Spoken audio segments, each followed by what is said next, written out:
Hello and welcome to Chocobus Maximus Presents Methods of an Unusual Nature. My name's Echdah, and today I'm going to show you an unusual method to get to the moon with fucking warp drives.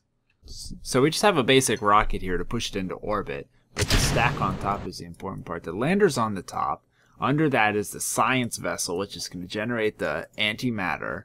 Underneath that is an electrical generator, which is run off of the heat generated by the nuclear reactor. And under all that is the warp drive. So all of this stuff is going to give us our incredibly strange way of getting to the moon. And as the rocket ascends up, it's going to generate antimatter, which is going to charge the warp drive, because the warp drive has actually a really incredibly long charge period.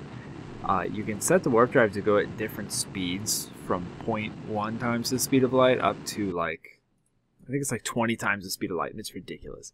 What we're doing here is we're just doing a straight up and down orbit. We're not really going to try to orbit Kerbal at all, because right when we get to the tip of our orbit there, we're going to be able to just point ourselves towards the moon, eject all the back stuff off of here, and just rock and roll, which is what we're doing right now. So as you actually get this stage ready and your drive is all charged up and we're ready to go, we're gonna actually want to aim this thing incredibly carefully, because if you're not careful, it'll actually just slam you directly into the moon, and then all your Kerbals will die, and that's not a good thing. Nobody likes dead Kerbals.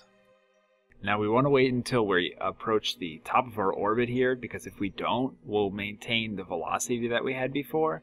So we'll be having to deorbit into the moon from 1,000 meters a second, and that would be bad.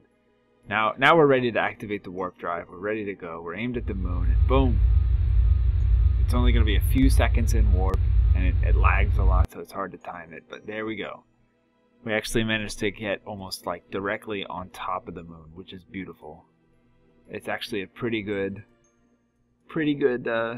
shot there. And we didn't spend any fuel getting here, because we used a warp drive for some reason.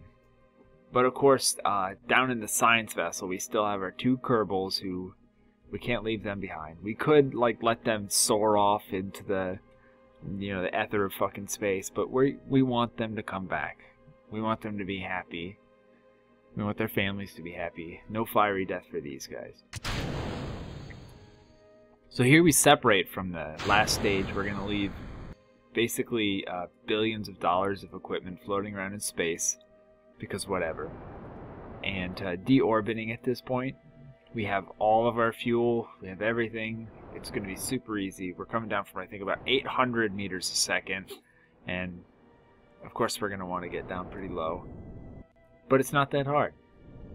So here we come down, we're on our final approach. Final approach looks pretty simple. We're going to be landing on the bright side of the moon. Oh, it's so beautiful. It's full of craters. Everybody loves craters. And the speed we're bleeding off is about 500 meters a second at this point. It's not that bad. I think we're going to land with something like half. Yeah, we got about a quarter tank left as we're landing. It's a smooth landing, although I did misplace the legs on this lander, so it's a bit strange. But there you have it. Look at this. Fucking Kerbal coming out, and he's gonna be like, I'm gonna plant a flag. And he does. And we're gonna write some fucking nonsense on it or whatever.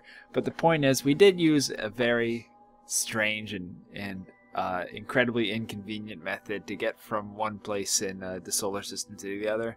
Sure, it would have been a lot easier just to fly here, but why the fuck would I want to do that? Use a warp drive. My name's Echdah, and this has been Methods of an Unusual Nature.